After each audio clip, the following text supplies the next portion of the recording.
జిల్లేడు మొలవడం అంటే ఏమిటో తెలుసా అండి? ఇల్లు శిథిలం అయిపోతే ఆ ఇంట్లో ఎవ్వరూ మనుష్యులు ఉండడం మానేస్తే జిల్లేడు మొలుస్తుంది. నీ ఇంట జిల్లేడు మొలవా అంటారు. నీ ఇంట జిల్లేడు మొలవా అంటే నీ ఇల్లు శిథిలమైపోవుగాక, అది ఇంకా మనుష్యులకు వాసయోగ్యం కాకుండా పోతుంది.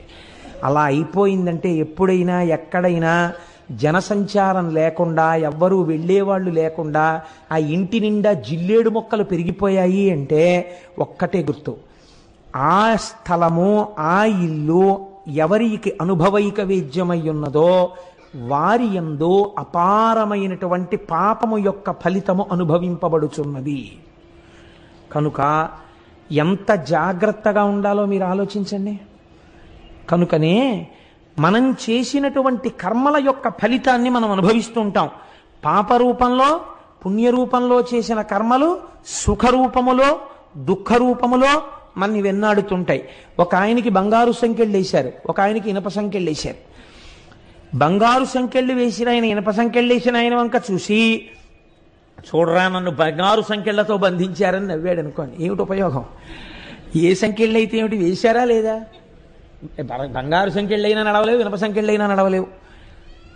పుణ్య ఫలితము అంతే, పాప ఫలితము అంతే. ఈ రెండిటిని తీసేయగలిగితే సున్నా అయిపోతే మోక్షం. కనుకనే జ్ఞానాగ్ని దగ్ధ కర్మాణం తాను చేసి ఉమామహేశ్వరార్పణమస్తు విడిచిపెట్టేస్తాడు ఇహ తనతన్నాడు. కాబట్టి ఇప్పుడు ఎంత చిత్రమో చూడండి. కార్మిక మలము మన యందుంది.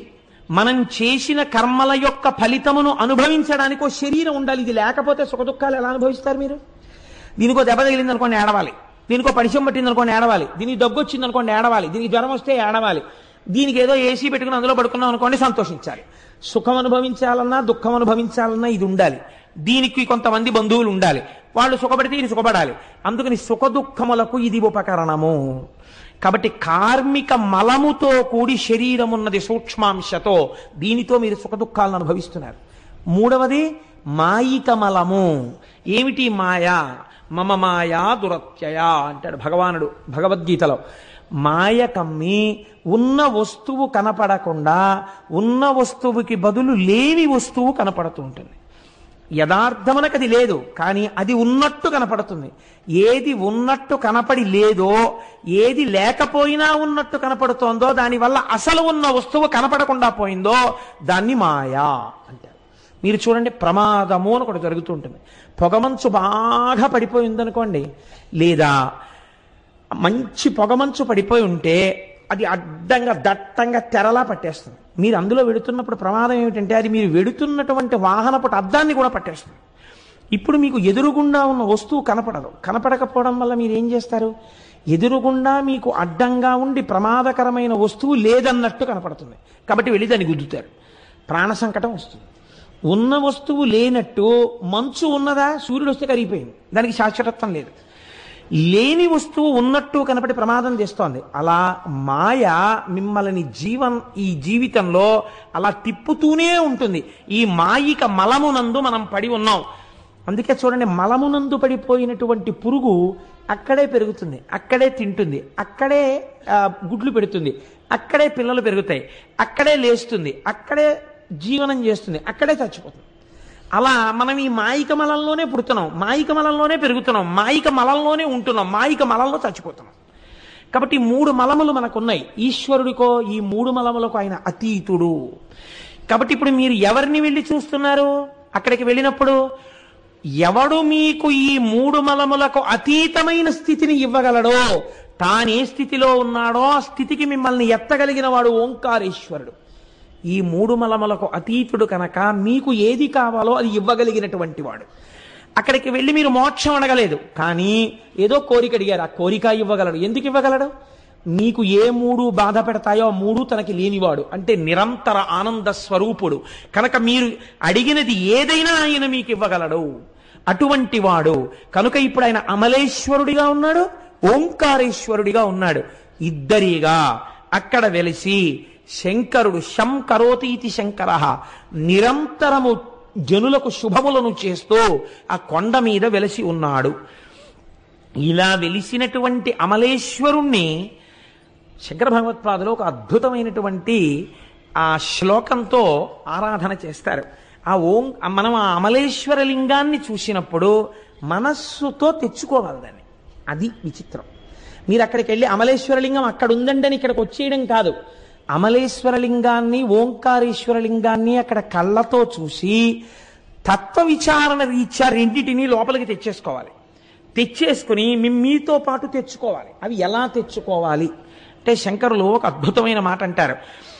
ఆకాశశ్చికురాయతే దశ దిశా భోగోదుకూలాయతే సీతాంశు ప్రసవాయతే స్థిరతరానందస్వరూపాయతే వేదాంతో నిలయాయతే సువినయో యస్య స్వభావాయతే తస్మిన్ మే హృదయం సుఖేన రమతాం సాంబే పరబ్రహ్మణి అంటారు.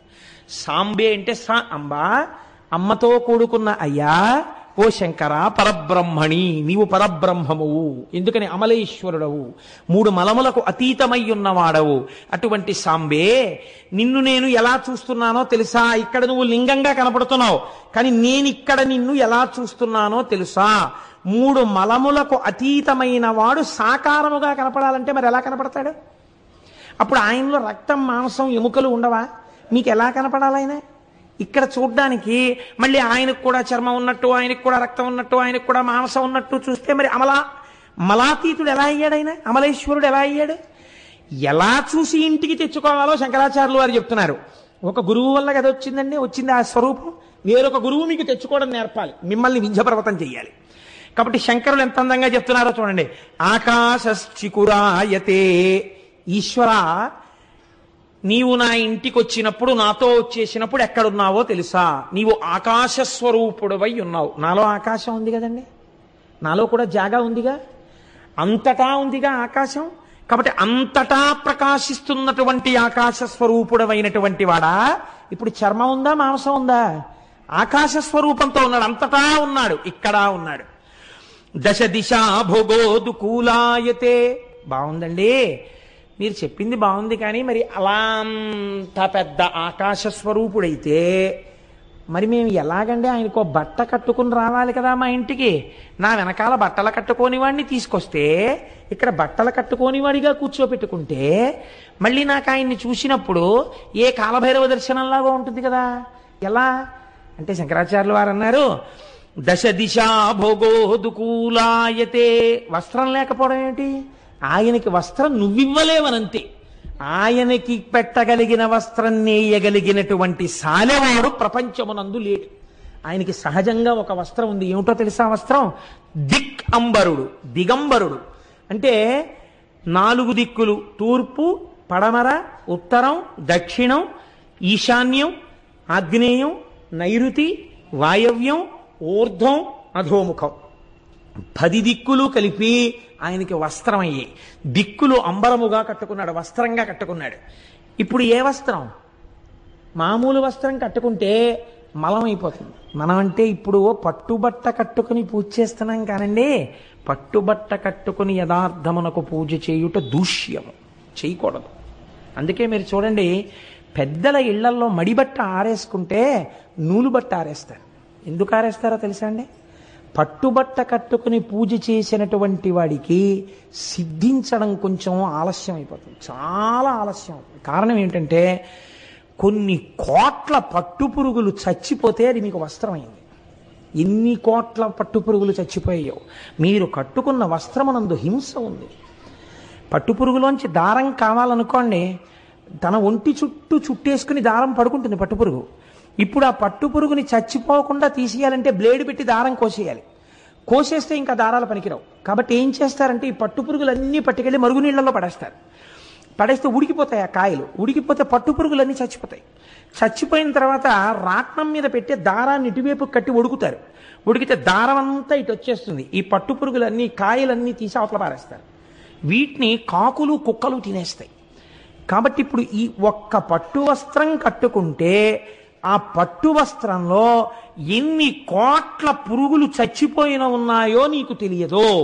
అందుకే పట్టు వస్త్రాన్ని పెద్దలైనటువంటి వారు, మహాపురుషులైనటువంటి వారు దూరంగా ఉంచడానికి కారణం అదే.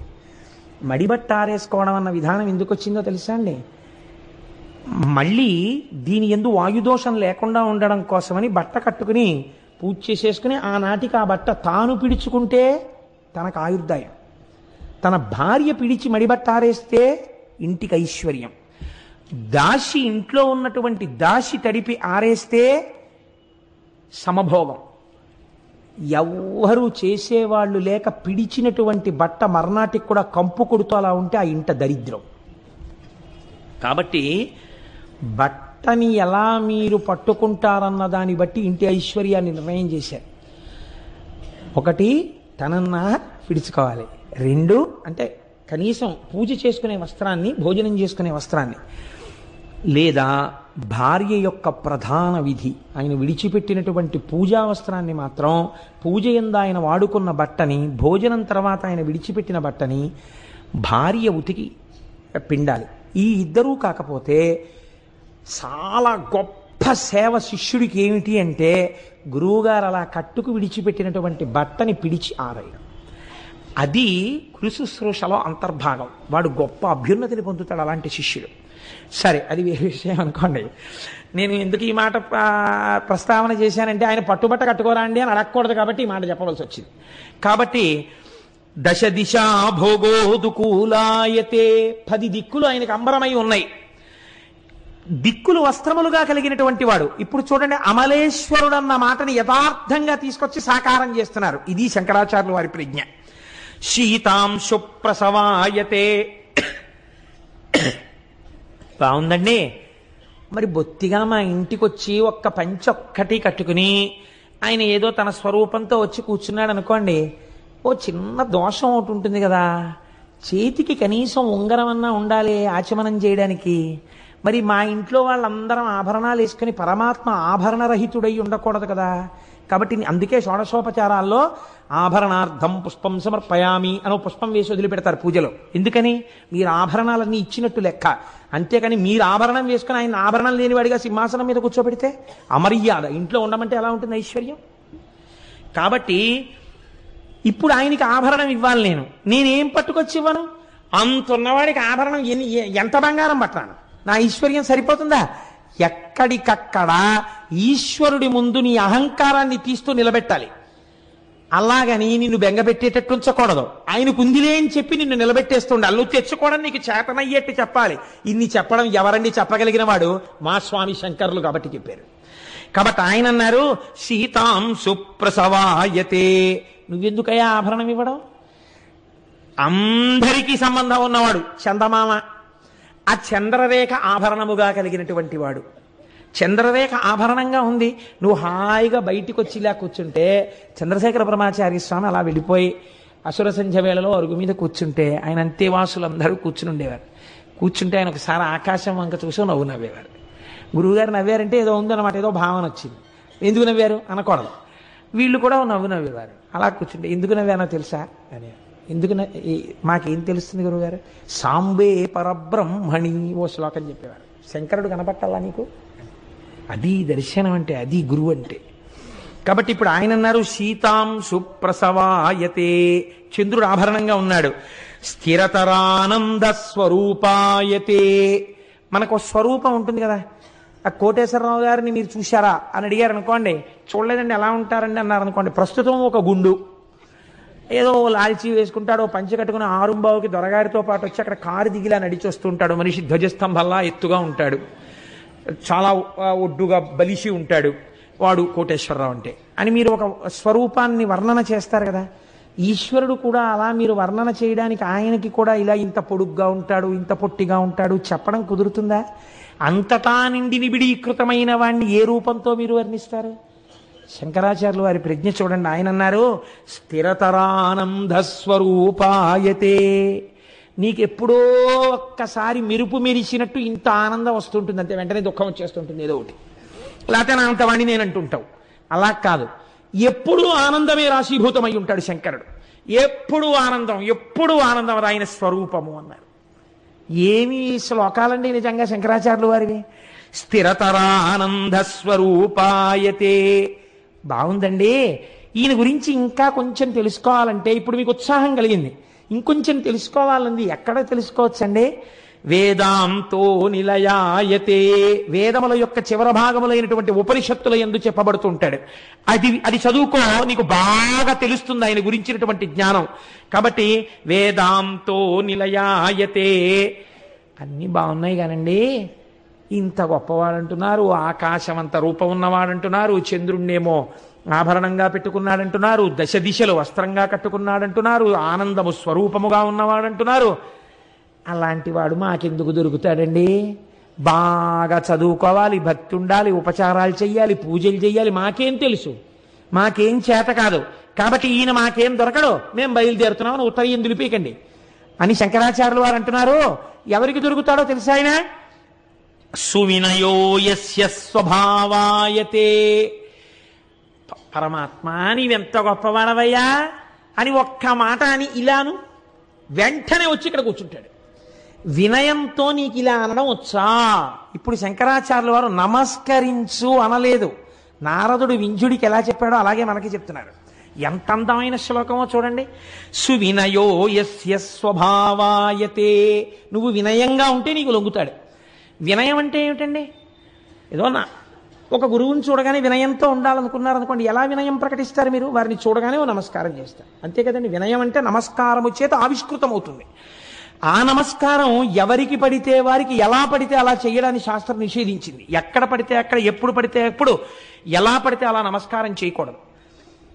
ఇంట్లో తల్లిదండ్రులకి ఒక్కటే నమస్కారం చేయాలి. తల్లిదండ్రులకు నమస్కారము చేసినప్పుడు కోరికే కోరరాదు. బాగా గుర్తుపెట్టుకోండి. చాలా మంది దీన్ని అధిగమిస్తారు. నమస్కారం చేయడమే పోయిందనుకోండి. ఈ రోజుల్లో తల్లిదండ్రులకి నమస్కారం చేస్తే మీరు నోరు విప్పి ఏది అడగకూడదు.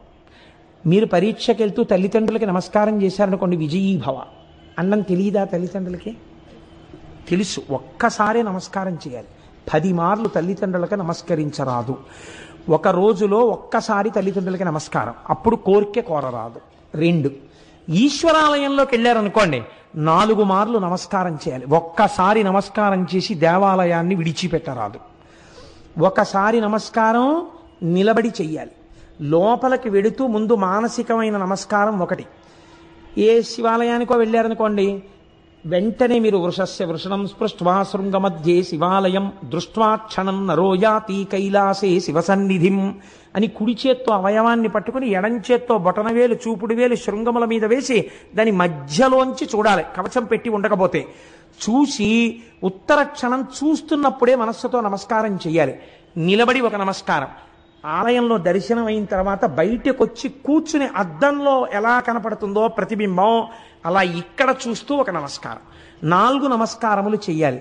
ఈశ్వరాలయమునందు కోరిక చెప్పవచ్చు. అస్తమానం కోరికల కోసం వెళ్ళకూడదు. మీకు ఏదైనా ఆపద వచ్చిందనుకోండి, మీరు చక్కగా మీరు ఎవరైనా దానికి సమర్థులైన వారికి ఎలా చెప్తారో అలా ముందు ఈశ్వరుడికి చెప్పాలి.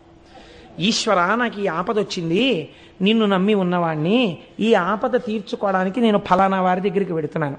వారి యందు నీవు ప్రకాశించి నన్ను వారు చూడగానే నా యందు వాత్సల్యము పెళ్ళుబుకి నా కష్టమును తీర్చేటటువంటి మనస్సు వారి యందు ప్రకాశింపచెయ్యి అని మీరు నమస్కరించి, మీరు ఎవరి దగ్గరికి వెళ్ళారో వాళ్ళల్లో కూడా ఈశ్వరుడే కూర్చునున్నాడని మాట్లాడాలి. అప్పుడు మీకు ఆ ప్రకాశము దొరుకుతుంది. కాబట్టి దేవాలయమునందు 4 నమస్కారాలు, దేవాలయమునందు 4 సార్లు 5 సార్లు నమస్కరించవచ్చు కూడా. కానీ సన్యాసి కనపడితే మాత్రం 4 సార్లు నమస్కరించాలి. ఒక్క నమస్కారం చేసి కూర్చోవద్దని చెప్పారు. ఎందుకు 4 సార్లు నమస్కరించాలి? వారికి నమస్కరించేటప్పుడు ఓం నారాయణాయ నారాయణాయ నమో నారాయణాయ అని నమస్కరించాలి. 4 ఎందుకంటే వారు జాగ్రత్త స్వప్న సుషుప్తి అన్న 3 అవస్థలను దాటి తురీయమునందు ఉంటారు. 4వ అవస్థలో ఉన్నవారు కాబట్టి వారు 4 నమస్కారములు చేయాలి. చేసిన తరువాత సన్యాసిని ఎన్నడూ కోరరాదు. సన్యాసిని ఎప్పుడూ కోరకూడదు. నేను అబద్ధం చెప్తున్నాను అనుకుంటున్నారేమో, ఇది ఒకనాడు పరమాచార్య స్వామి చెప్పిన మాట. వారు తురీయమునందున్నారు. వారికి తల మీద సాలగ్రామం పెట్టి అభిషేకం చేసి సన్యాసం ఇచ్చారు. వారు దేని కొరకు? మోక్షమును పొందడానికంతే. అందుకే వారు నమస్కారం చేస్తే నారాయణ నారాయణ నారాయణ అంటారు. ఎందుకని? మోక్షమిచ్చే జనార్దనం. వారన్నిటినీ స్మరణతో అనుసంధానం చేస్తారు, నారాయణ నారాయణ నారాయణ. కాబట్టి ఇప్పుడు వారి దగ్గరికి వెళ్ళి కోర్కెలు కోరకూడదు. 4వ అవస్థలో ఉన్న మహానుభావుడిని ఒక్క నమస్కారం చెయ్యాలి, చేసి కూర్చోవాలి. కాబట్టి ఎక్కడ ఎలా ఉండాలో అలా నమస్కారం చెయ్యాలి. అందుకే మనకు తెలుగునాట ఒక అలవాటు ఉంది, మీరు చూడండి, దండం పెట్టాడండి అంటారు. దండం పెట్టాడండి అంటే దండము అంటే కర్ర, కర్ర పెట్టాడు అక్కడ ఏమైనా, దండం పెట్టడం ఏమిటండి అంటే ఒక కర్రని మీరు అలా పెట్టి ఎవరో పిలిచారని ఇలా అన్నారు అనుకోండి, అది టక్కన పడిపోతుంది. దండం పెట్టడం అంటే ఏమిటో తెలుసా అండి? భగవంతుని మ్రోల, తల్లిదండ్రుల మ్రోల, గురువు మ్రోల, పెద్దల మ్రోల అలా పడాలి. నీకు సాష్టాంగ నమస్కారం తెలియక్కర్లేదు, ఒక కర్ర పడిపోయినట్టు పడిపోవాలి వాళ్ళ ముందు. అలా పడిపోతే ఉత్తర క్షణాభ్యున్నతి. కాబట్టి ఇది వినయము, ఇది ఆవిష్కృతము కావాలి. నీకేం తెలియాలి? నీకేం తెలియక్కర్లా, అలా పడగలవా? పోని నేల మీద ఒక్కసారి పడిపోగలవా? ఒక్కసారి ఇలా తల వంచగలవా? ఇలా అనగలవా? ఇలా అనడం ఎందుకు? 5 జ్ఞానేంద్రియాలు, 5 కర్మేంద్రియాలు, బుద్ధి, శిరస్సు 11ంటిని నీ స్వాధీనం చేశానన్నావు. అలా అనగలవా నువ్వు? అలా అనగలిగితే సువినయో యస్య స్వభావాయతే, అలా అన్నవాడికి లొంగిపోవడం ఆయన అలవాటయా? నీతో వచ్చేస్తాడు ఇంటికి. అంతటి అమలేశ్వరుడు నీ వెంటబడి వస్తాడు, నీ ఇంట్లో కూర్చుంటాడు, నీ గుండెల్లో కూర్చుంటాడు, నీ సంగతి ఆయన చూసుకుంటాడు. నీకెందుకు భయం? తస్మిన్ మే హృదయం సుఖేన రమతాం, నీ హృదయంలో కూర్చుని నిన్ను కూడా ఆనంద స్వరూపుణ్ణి చేస్తాడు, సుఖం ఇస్తాడు నీకు, నిన్ను రమింప చేస్తాడు. సాంబే పరబ్రహ్మణి, అటువంటి అంబతో కూడినటువంటి పరమేశ్వరుడు ఉన్నాడే, ఆయన అమలేశ్వరుడై ఉన్నాడు. ఆయన్ని తెచ్చుకోవడం నువ్వు నేర్చుకో. మనకి ఇటువంటి స్థితిని పొందినటువంటి వాళ్ళు నాయనార్లలో ఒక మహానుభావుడు ఉన్నాడు. ఆయన్ని అమర్నీతి నాయనారని పిలుస్తుంటారు. ఈ అమర్నీతి నాయనార్ది ఒక చిత్రమైనటువంటి స్వరూపం. ఎందుచేత అంటే ఈయన భగవంతుణ్ణి అపారమైనటువంటి భక్తితో కొలిచాడా అంటే భగవంతుణ్ణి కొలిచాడని మీరు చెప్పలేరు. ఆయన భాగవతుల్ని కొలిచాడు. ఇదో చిత్రం. భగవంతుణ్ణి కొలవడం గొప్ప, భాగవతుల్ని కొలవడం గొప్ప. అంటే భాగవతుల్ని కొలవడం చాలా గొప్ప. భగవంతుణ్ణి ప్రేమించిన కన్నా భాగవతుల్ని ప్రేమించిన వాడిని చూసి భగవంతుడు సంతోషిస్తాడు. నాకు ఉపకారం చేయడం కన్నా నా కొడుకు పరుసు ఎవరో కొట్టేసినప్పుడు అదేంటి స్టేషన్లో టికెట్ కొనుక్కోవడం ఎలా అని చెప్పి దిక్కులు చూస్తున్న నా కొడుకుని గుర్తుపట్టి, నువ్వు కోటేశ్వరరావు అబ్బాయి కదా, ఏం బాబు ఇలా నించున్నా అంటే, ఎవరో పరుసు కొట్టేశారండి, ఆ పండగకి ఇంటికి వెడదాం అనుకున్నాను, టికెట్ కొనుక్కోవడానికి డబ్బులు లేవు, ఎలాగా అని నిలబడిపోయాను, ఇక్కడ నాకు ఎవరు తెలియరంటే, పర్వాలేదులే నాయన నేను ఇస్తాను డబ్బులు, కొనుక్కో, మీ నాన్నగారు నాకు పరిచయం అయ్యా అని చెప్పేసి ఒక టికెట్ కొని ఇచ్చారనుకోండి. మా అబ్బాయి వచ్చి, నాన్నగారండి నిన్న నా పరుసు కొట్టేస్తే ఫలానా వారండి ఆయన నాకు టికెట్ కొనిస్తే వచ్చానన్నారు అనుకోండి, నా జీవితాంతం మీరు నాకు జ్ఞాపకం ఉంటారు. అంటే ఒక ఉదాహరణ చెప్పా, మా అబ్బాయికి అలా పరుసు పోవాలి, మీరు టికెట్ కొనాలని నా ఉద్దేశం కాదు, లేకపోతే ఉపకారం చెయ్యమని నా ఉద్దేశం కాదు. కానీ తన వారికి చేసిన ఉపకారం తనకి బాగా జ్ఞాపకం ఉంటుంది. అందుకని ఈయన ఏం చేసేవాడంటే ఒక గొప్ప సత్రం కట్టాడు. భాగవతులందరూ కూడా అక్కడికి వచ్చి భోజనం చేసేవారు, చక్కటి భోజనం పెట్టేవాడు, వాళ్ళకి రోజు వస్త్రదానం చేసేవాడు. ఈ భాగవతులందరూ భగవంతుణ్ణి నమ్మినవారు కాబట్టి ఇవి నేను ఇవ్వడం వల్ల ఈశ్వరుడు ప్రీతి చెందుతున్నాడనేవాడు, అందుకు ఇస్తున్నాననేవాడు, పొంగిపోతుండేవాడు, పరమ సంతోషపడిపోతుండేవాడు. ఇలా చేస్తుండగా కొన్నాళ్ళకి శంకరుడు చూశాడు, నీ గొప్పతనాన్ని లోకంలో ప్రకాశింప చెయ్యాలరా, నేను ఇలా విడిచిపెట్టేస్తానా అన్నాడు. ఇదే వినయంతో ఒక్కసారి భగవంతుడు ముందు నిలబడితే ఎలా హృదయంలో దూరి రక్షిస్తాడో చూపించడం అమర్నీతి నాయనారి యొక్క జీవితం. ఒకనాడు శంకరుడు బ్రహ్మచారి రూపంలో వచ్చాడు. ఓ గోచి ఒకటి పెట్టుకుని ఆ దర్భలు చేత్తో పట్టుకున్నాడు, ఓ గొడుగేసుకున్నాడు, వామనమూర్తి వచ్చినట్టు వచ్చాడు. వస్తే ఈయన గబగబా ఎదురెళ్ళాడు. ఓయ్ రుద్రాక్షమాలలు వేసుకుని విభూతి పెట్టుకుని ఎంత అందంగా ఉన్నాయో, ఓయ్ పిల్లడా చాలా సంతోషం, ఇవాళ నువ్వు మా యొక్క సత్రంలో ఉండి కొద్దిగా భోజనం చేసి హాయిగా ఉండి వెళ్ళాలి నాయనా అన్నాడు. తప్పకుండా మీ సత్రంలో ఉంటాను, తప్పకుండా మీరు పెట్టిన భోజనం చేసి పెడతాను, కానీ ఒక్కసారి నదికి వెళ్ళి స్నానం చేసి వస్తాను. నాకు ఉన్నవే 2 గోచీలు, ఒంటి మీద ఒకటి ఉంటుంది, ఒకటి దండానికి కట్టి ఉంటుంది. ఈ దండానికి కట్టినటువంటి గోచి ఆరలేదు, వచ్చిన బాధ ఇంకా తడిగా ఉంది, నీకు ఇస్తాను, దీన్ని ఆరేయి. ఎలా ఆరేయాలో తెలుసా? బాగా ఎండగా ఉన్న చోట ఆరై. నేనేం చేస్తానంటే అలా వెళ్ళి స్నానం చేసి ఇలా వస్తాను. నువ్వు నాకు ఆ పొడిగోచి ఈ తడిగోచి విప్పేసి పొడిగోచి పెట్టుకుని భోజనం చేస్తానన్నాడు. ఆయన అన్నాడు అదెంత పని, తప్పకుండా. అంటే ఆయన అన్నాడు ఇదేదో ఒట్టి గోచి అనుకోకు, మహామహిమాన్వితమైన గోచి కాబట్టి దీన్ని చాలా జాగ్రత్తగా ఉంచాలి సుమా. తప్పకుండానండి అలాగే ఉంచుతానన్నాడు. ఇప్పుడు దాన్ని పాపం ఈ అమరనీతి నాయనారు జాగ్రత్తగా పట్టుకెళ్ళి మామూలు బట్టల్లో కలిసిపోయి అందరూ ఆరేసుకున్న బట్టల్లో దీన్ని ఆరేస్తే ఎవడో పట్టుకుపోతాడేమో అని చెప్పి కాటేజెస్లో చూడండి గోడల మీద అందరూ బట్టలు ఆరేసుకుంటే తీసుకెళ్ళిపోవాలి కాదు, పాపం పక్క రూమ్లో వాళ్ళు ఆ రూమ్ ఖాళీ చేసేసే ముందు చూసే గోడ మీద మన బట్టలు ఉన్నాయి పట్టుకొచ్చి అంటే పక్క వాళ్ళు ఆ తువ్వాలు కూడా మడతట్టి పట్టుకుపోతుంటారు. అలా ఎవడ పట్టుకుపోతాడో ఇదేదో చాలా పవిత్రమైన గోచి, శక్తి కలిగిన గోచి అన్నాడు ఆయన. ఎందుకు వచ్చిందని చెప్పి ఈయనే గోచి ఆరేసి అక్కడ కూర్చున్నాడు. ఆడగానే మడతెట్టి దాన్ని తీసుకెళ్లి అందరికీ వితరణ చేసే వస్త్రాలతో కలిసిపోకుండా భద్రంగా వేరే అట్టే పెట్టి బీరువాలో పెట్టి కూర్చున్నాడు. ఇలా వెళ్ళాడు, అలా వచ్చేసాడు. ఏ స్నానం చేయాలి, నెత్తి మీద గంగ ఉంది అన్నాడంతే తడిసిపోయాడు, వచ్చేసాడు. అబ్బో ఒళ్ళంతా తడి చలేస్తోందో తొందరగా గోచి బట్రా పెట్టుకుంటానన్నాడు. ఆయన లోపలికి వెళ్ళి ఇట్టే వస్తానని వెళ్ళాడు. ఆ గోచియే లేదు, అన్నీ ఉన్నాయి. అమ్మ నాయనో చాలా మహిమాన్విత గోచి అన్నాడు, ఇది ఎక్కడ కూడా అని చెప్పేసి ఇల్లు వెతికాడు, వాకిలి వెతికాడు. ఈయనేమో తడి గడగడగడగడగడలు ఆడిపోతుంటే దిక్కుమాలిన గోచి ఎక్కడ పెట్టావు పట్రా అంటాడు ఈయన. అయ్యా వచ్చేస్తున్నాను, నన్ను మన్నించండి, గోచి కనపడలేదన్నాడు. నాకు అర్థమైంది, నీ కన్ను నా మీదే పడింది. నాకొక మహిమాన్వితమైన గోచి ఉందని, ఎప్పటికైనా నేను నిన్ను చూడ్డానికి వస్తానని, నాకు కొత్త బట్టలు పెట్టే ప్రయత్నంలో ఈ పాత గోచి కొట్టేయచ్చని, దానివల్ల మహిమలు పొందొచ్చని నా గోచి కాజేశావు. హమ్మ వైశ్యుడా, నీ సంగతి నాకు తెలియదనుకున్నావా? నువ్వు చేసిన అన్నదానంలో, నువ్వు చేసిన వస్త్రదానంలో వ్యాపారమే ఉంది, అందులో నీకు నిజంగా భగవంతుని యందు ప్రీతి లేదన్నాడు. అంటే ఆయన అన్నాడు అంత మాట అనకండి, నిజంగా నాకు అటువంటి ఏ విధమైన స్వార్థం లేదు. అంటే నిరూపించుకుంటావా అన్నాడు. నిరూపించుకుంటానన్నాడు. అయితే సరే, ఏది ఓ గోచీలై పెట్టుకుని నేను పెట్టుకున్న గోచి పిండి ఒక తులాభారంలో వేస్తాను, ఒక తక్కెట్లో. నా గోచి అంత గొప్పది అంత గొప్పది అంటుంటే వీళ్ళందరూ ఏమిటా మొండికేసి మాట్లాడటం, ఏదో పెద్ద గోచి గొప్పది అంటున్నాడు అనుకుంటున్నారు కదా. నా గోచితో సమానమైన వస్త్రాలు ఐశ్వర్యం నీ దగ్గర ఉందేమో చూపించన్నాడు అని గోచిను ఓ పక్కన పారేశాడు తక్కెట్లో.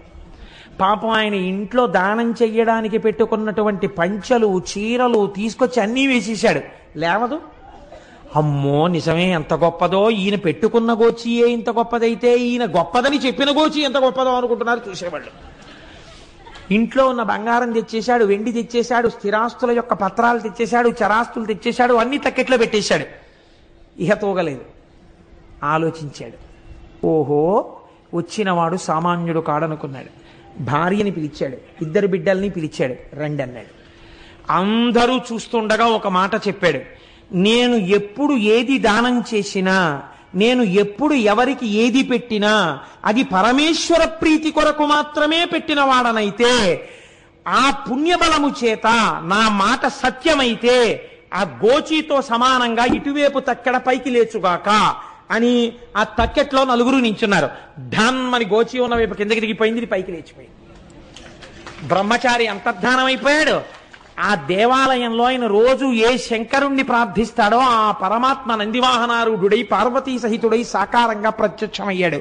ఈ నలుగురిని తనలో ఐక్యం చేసుకున్నాడు.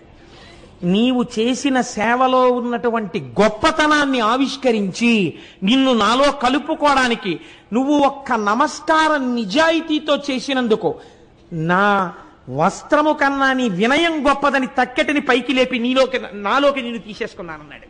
ఇప్పుడు చూడండి, ఇది శంకరాచార్యులు వారు అంటున్నారు, సువినయో యస్య స్వభావాయతే, ఒక్కసారి వినయంతో నమస్కరించగలిగితే లొంగిపోవడం అలవాటైన వాడు అన్నారు. ఏం మా స్వామి చెప్పిన దాంట్లో దోషం ఉందా?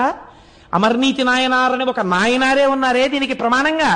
కాబట్టి భగవంతుణ్ణి నమ్మినటువంటి వాడికి ఒక్కసారి ఆ క్షేత్రానికి వెళ్ళి, ఓంకార క్షేత్రం దగ్గరికి వెళ్ళి ఆ ప్రణవలింగం దగ్గర, అమలేశ్వర లింగం దగ్గర ఎవరు శిరస్సు ఉంచి నమస్కరిస్తున్నారో వారికి అన్ని అభ్యున్నతులు కలుగుతాయి.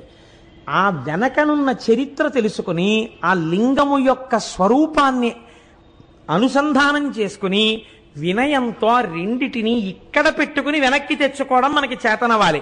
అలా అయిన నాడు మనం అభ్యున్నతిని పొందుతాం. అంత పరమోత్కృష్టమైనటువంటి స్వయంభూలింగము ఓంకారేశ్వర లింగము. కనుక ఈ ఓంకారేశ్వర లింగమునందు ఉత్సవాలు ఎలా ఉంటాయి, లేకపోతే పటాటోపం ఎలా ఉంటుంది, పూజ ఎలా ఉంటుంది, ఇది కాదు. ఇది అహంకార నిర్మూలనము, అభ్యున్నతి కలిగినది. ఇది వినడం చేత, ఇది తెలుసుకోవడం చేత, దీన్ని దర్శించడం చేత జీవితానికి ఒక పదం నిర్దేశకమవుతుంది, ఒక కొత్త మలుపు తిరుగుతుంది. కాబట్టి కేవలం విన్నంత మాత్రం చేత, నేను ఒక మాట చెప్తాను, మీరేమనుకోకండి, నిజంగా ఓంకారేశ్వరం వెళ్ళామనుకోండి, అసలు ఇలా అనుసంధానం చేసుకోవాలని కానీ దాన్ని ఇలా చూడాలని కానీ మనకి తెలియకపోవచ్చు. అక్కడికి వెళ్ళకపోయినా ఇక్కడ కూర్చుని మీరు దాన్ని మనస్సులో చూస్తున్నారనుకోండి, మీకు క్షేత్రముతో పాటు ఆ లింగం కూడా ఇప్పుడే ఇక్కడే మీ హృదయంలోకి వచ్చేసింది. అందుకే శివమహాపురాణంలోకి జ్యోతిర్లింగాల యొక్క చరిత్రని తీసుకురావడానికి కారణం అది. కాబట్టి ఇప్పుడు ఓంకారేశ్వరము మనం పూర్తి చేయగలిగాం ఈశ్వరానుగ్రహంతో. ఇప్పుడు మనం భీమేశ్వర జ్యోతిర్లింగ దర్శనం వైపుకి వెడదాం. ఈ భీమేశ్వర జ్యోతిర్లింగం గురించి ప్రార్థనా శ్లోకంగా ఒక మాట చెప్తారు. యోడాకినీశాకినికా సమాజైః నిషేవ్యమాన పిచితాశనైశ్చ సదైవ భీమాదిపదం ప్రసిద్ధం తం శంకరం భక్తహితం నమామి. ఇక్కడ ఉండేటటువంటి శంకరుణ్ణి భీమలింగము అని పిలుస్తారు. భీమ అన్న నామం మీరు రోజు చదువుతున్నారు శివాష్టోత్తరంలో. ఈ భీమ అన్న నామం శివాష్టోత్తరంలో ఉంది, విష్ణు సహస్రనామ స్తోత్రంలో కూడా ఉంది. మీరు విష్ణు సహస్రం చదివేటప్పుడు ఈ భీమ అన్న నామం వస్తుంది. మీరు చూడండి, ఇది చాలా చిత్రాతి చిత్రమైనటువంటి స్వయంభూలింగం. ఆయన మీరు రమణాశ్రమంలోకి వెళ్ళగానే ఇటినరీ ఇస్తారు మీకు. ఇటినరీ అంటే ఏ నిమిషం నుంచి ఏ నిమిషం వరకు ఆశ్రమంలో కార్యక్రమాలు జరుగుతాయో ఆ ఇటినరీ ఇస్తారు. మీరు భోజనానికి ఎన్ని గంటలకు రావాలో, తాళాలు ఎవరిస్తారో, ఎవరు మిమ్మల్ని తీసుకెళ్లి రూమ్లో దింపుతారో అవన్నీ ఆయన చెప్తారు. చెప్పి మీ చేతికి తాళం చెవులు ఇస్తారు. వీళ్ళని ఆశ్రమంలో ఉండేటటువంటి విషయాల్ని నిర్దేశం చేసేవారు. మంత్రోపదేశం చేసిన గురువు ఉంటారు, వారిని బోధక గురువు అంటారు. మంత్రోపదేశం చేసిన గురువు మిమ్మల్ని కూర్చోపెట్టుకుని ఏమీ చెప్పక్కర్లేదు, కానీ మీరు ఏవి చదువుకుని నేర్చుకున్నా అవన్నీ ఆయన వల్ల ప్రకాశించినట్టే లెక్క శాస్త్రంలో. బోధక గురువు. ఈ బోధక గురువు కన్నా పై స్థాయిలో ఉంటారు వారు పరమ గురువు, చంద్రశేఖర పరమాచార్య స్వామి వంటి మహాపురుషులు. ఇప్పుడు ఒక వ్యక్తి, ఒక శిష్యుడు చిన్నప్పుడు పాఠం చెప్పినటువంటి గురువు గారు కనపడగానే ఆయన దగ్గర దండల్లా పడతాడు. ఇప్పుడు ఇద్దరూ కలిసి నడుస్తున్నారు అనుకోండి, వీళ్ళిద్దరికీ ఆశ్రమంలో విషయాలు చెప్పినటువంటి గురువు కనపడ్డాడు అనుకోండి, ఆయన దగ్గర వీళ్ళిద్దరూ దండల్లా పడిపోతారు, ఇద్దరూ పడిపోతారు దండల్లాగా. ఇప్పుడు వీళ్ళ ముగ్గురు నిలబడి ఉన్నారనుకోండి, ఈయనకి మంత్రోపదేశం చేసిన గురువు వచ్చారనుకోండి, వీళ్ళ ముగ్గురు ఆయన ముందు పడిపోతారు దండల్లా. ఇప్పుడు వీళ్ళ నలుగురు నిలబడి ఉన్నారనుకోండి, పరమగురు వస్తున్నారనుకోండి, వీళ్ళ నలుగురు ఆయన ముందు పడిపోతారు. ఇలా పరమగురువు మాత్రం అలాగే నిలబడి ఉంటాడు. మహిమోన్నతమైనటువంటి స్థాయిలో పరమగురువులు ఉంటారు. కనుక గురువుల యొక్క మెట్లు ఏ స్థాయిలో ఉంటాయో మనకి ఇక్కడ ఉండేటటువంటి చిత్రం కూడా అలాగే ఉంటుంది. ఇక్కడ ఉండేటటువంటి చిత్రము అంటే ఒక విషయాన్ని మీరు అర్థం చేసుకోవాలి. ఇప్పుడు చూడండి, నోటి మాట చెప్పనక్కర్లేకుండానే ఒక స్థాయి గురువు దగ్గర మోకరిల్లిపోతున్నాడు. ఇందులో మీరు ఈయన ఇంకా అయితే చాలా తక్కువవాడండి, ఆయన గొప్పవాడడానికి ఏముండదు, ఎవరి గొప్పతనం వారికి ఉంటుంది, ఉంటూనే ఒకరి దగ్గర ఒకరు వినయంతో పడిపోతుంటారు. ఇది భీమశబ్దం చేత మీరు అన్వయం చేయాలి, అంతేకాని అర్థం లేకుండా దాన్ని అన్వయం చేస్తే తప్పైపోతుంది. ఇప్పుడు మీరు చూడండి, ఉదాహరణకి అగ్నిహోత్రుడు పనికిమాలిన వాడని మీరు చెప్పకూడదు. అగ్నిహోత్రుడు చాలా గొప్పవాడు. ఒక ఆఫీసర్ గారు ఉన్నారనుకోండి, ఒక డిస్ట్రిక్ట్ లెవెల్ ఆఫీసర్ గారు ఉన్నారు, ఆ డిస్ట్రిక్ట్ లెవెల్ ఆఫీసర్ గారి దగ్గరికి ఒక సెక్రటరీ వచ్చాడు అనుకోండి, సెక్రటేరియట్ నుంచి, ఈయన లేచి ఆయనకి నమస్కారం చేస్తాడు. ఆయనకి కార్ డోర్ లాగి రండి కూర్చుందామని కారులో తీసుకెళ్తాడు. ఇప్పుడు డిస్ట్రిక్ట్ లెవెల్ ఆఫీసర్ ఆయనకి గౌరవించాడు, ఆయనకి చీఫ్ సెక్రటరీ కనబడితే ఆయనకి నమస్కారం చేసి రండి కారులో కని ఈయన కారెక్కించుకుని ఈయన ముందు సీట్లోకి వెళ్ళిపోతాడు. ఇప్పుడు వీళ్ళ ముగ్గురికి ఈ జిల్లాకి సంబంధించిన మంత్రి కనబడ్డాడు అనుకోండి, ముగ్గురు నమస్కారం చేసి ఇందులో ఉన్న పెద్ద ఆయన పక్కన మంత్రి గారు కూర్చుని, రెండో ఆయన ముందు సీట్లో కూర్చుని, మూడో ఆయన వెనక కారులోకి వెళ్ళిపోతాడు. ఇప్పుడు ముఖ్యమంత్రి గారు వచ్చారనుకోండి, ఇప్పుడు ఇందులో రెండో ఆయన వెనక్కి వెళ్ళిపోయి వీళ్ళ ముగ్గురు ముందు కారులో కూర్చుంటారు. గవర్నర్ గారు కూడా వచ్చారనుకోండి, గవర్నర్ గారు ముఖ్యమంత్రి గారు కూర్చుని ఇంకో ఇద్దరు వెనక్కి వెళ్ళిపోతారు కదండి. అంత మాత్రం చేత వాళ్ళ అధికారాలు పాడైపోయాయా? అలా మీరు చెప్పకూడదు. అది మర్యాద. చెప్పగలరు పైవారు, వారు స్వతంత్రంగా నువ్వు ఈ పని చెయ్యి అంటారు. వారి గొప్పతనాన్ని దృష్టిలో పెట్టుకుని వీరు చేస్తారు. కానీ అంత మాత్రం చేత వాడు చేతకానివాడు కాడు. అది వినయంతో తన అధికారాన్ని బాధ్యతగా మార్చుకుని చేస్తున్నాడు పైవాడి మీద గౌరవంతో. అది ఆయన గౌరవాన్ని చెప్తుంది, పైవాడి గౌరవాన్ని చెప్తుంది, కిందవాడి వినయాన్ని కూడా చెప్తుంది. దాన్ని పక్కకి తీసి మీరు మాట్లాడితే అసలు అర్థం పర్థం లేకుండా తయారవుతాయి పురాణాలు. అలా మాట్లాడకూడదు. అగ్నిహోత్రుడు అందుకని ఇలా అయిపోయాడండి అని మీరు అనకూడదు.